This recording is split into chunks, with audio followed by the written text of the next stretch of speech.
মই আপোনাক বিটাঙে কথাখিনি ক'ব বিচাৰিছোঁ যাতে ৰাইজলৈ এটা সুখবৰ যায়। আজি আমাৰ 4জন মাতিছোঁ, 3জন এতিয়া সাক্ষাৎ চলি আছে, 3rd নম্বৰজন। আজি ৰাতিপুৱা আমি আৰম্ভ কৰিছিলোঁ দীপাংকৰ, যাৰ কোৰ্টৰ সাক্ষী নম্বৰ 13 আছিল, আৰু 14 নম্বৰ আছিল ৰাহুল গোস্বামী, তেওঁ যোৰহাটৰ বাৰ এছ'চিয়েশ্যনৰ লয়াৰ হয়, আৰু বৰ্তমান এতিয়া ৰাজ গোস্বামী বোলা সাক্ষীজন চলি আছে।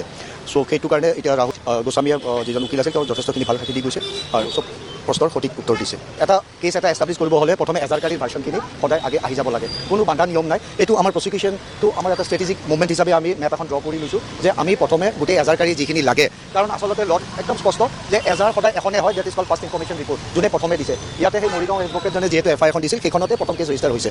আজি সঁচাকৈ ক'বলৈ গ'লে বাকী এফআইআৰখিনি এইখিনি ডাইৰেক্টলি মাৰ্জ হৈ যায় অৰিজিনেল এফআইআৰখনৰ লগত।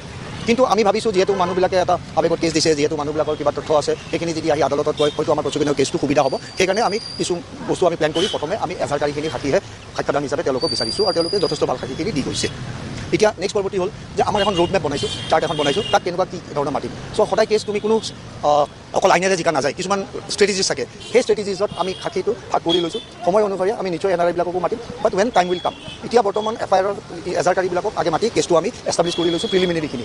কাৰণ এটা কেছত যদি এফআইআৰ নাথাকে তেতিয়া কেছ এটা ক'ৰ পৰা হ'ব, everybody is known to everybody. তো সেইকাৰণে আমি এতিয়া সাক্ষাৎটো অকল আমি কেটেগৰীখিনি লৈছোঁ বৰ্তমান, আমি এইখিনি লৈ এই এজাহাৰকাৰীখিনি। ইয়াৰ পিছত হয়তো আমি বিবেচনা কৰি গোটেই টিমটোৰ লগত বহি আমি নিশ্চয় মেডিকেল এভিডেঞ্চখিনিও আনিব লাগিব, তাৰপিছত আপোনাৰ পইচা যে আত্মসাৎ হৈছিল সেই বেংকৰ উইটনেছবিলাকো আনিব লাগিব। তো তেনেকুৱাকৈ আমি ষ্টেজ কৰি কেনে নিশ্চয় মাতিম যিমান আমাক সাক্ষীখিনি দিছে। কিন্তু মই এটা কথা স্পষ্ট এজ এ লিগেল অফিচাৰ হিচাপে অফ দ্য কোৰ্ট যে ইমান আমাৰ এজাহাৰকাৰী সাক্ষী নহ'লেও হ'ব, আমি হয়তো এইখিনি 20 তাৰিখৰ ভিতৰত যিখিনি মাতিছোঁ অলৰেডি চামন ইছ্যু হৈছে, সেইখিনিত আমি সীমাবদ্ধ হৈ থাকিম বুলি ভাবিছোঁ। যদি লাগে আকৌ মাতিব পাৰিম সময় অনুসাৰে, কিন্তু বৰ্তমান এই 20 তাৰিখলৈ আমি যিখন আমাৰ চাৰ্ট বনোৱা হৈছে সেইমতে আমি গোটেই সাক্ষীখিনি মাতি কেনে তেওঁলোকৰ সাক্ষী ভাষ্যখিনি আমি লিপিবদ্ধ কৰিম বুলি ভাবিছোঁ। যদি নটিছ চাৰ্ভ হয় তাৰমানে তেওঁলোক নাহে, অৱহেলা কৰে, তেতিয়াহ'লে ডেফিনেটলি আমি ৱাৰেণ্ট ইছ্যু কৰিবৰ কাৰণে কোৰ্টত প্ৰেয়াৰ দিম, কাৰণ they are bound to come because they are witness. আৰু তেওঁলোকৰ আৰু এটা গুৰুত্বপূৰ্ণ পুলিচ ষ্টেটমেণ্ট নাই, কোৰ্টত 164 আগৰ সেইটো হিচাপে তেওঁলোকৰ সাক্ষাৎদানটো লিখা হৈছে অলৰেডি 164 ষ্টেটমেণ্ট। ভিডিঅ' কনফাৰেন্সিঙতো আহিব পাৰে, পাৰি এইটো প্ৰয়োজন সপক্ষে হ'ব, বাট এজ অফ নাও আমিতো বিচাৰিম যে আহক, কাৰণ কিয় কাৰণে এই ডকুমেণ্ট মাৰ্কিং কৰা এইচবত লৈ অলপ খেলি মেলি হয়, সেইকাৰণে আমিতো বিচাৰিম যে লাইভ হওক, ইয়াতে আহি কাৰণে সাক্ষাৎদানটো দিয়ক।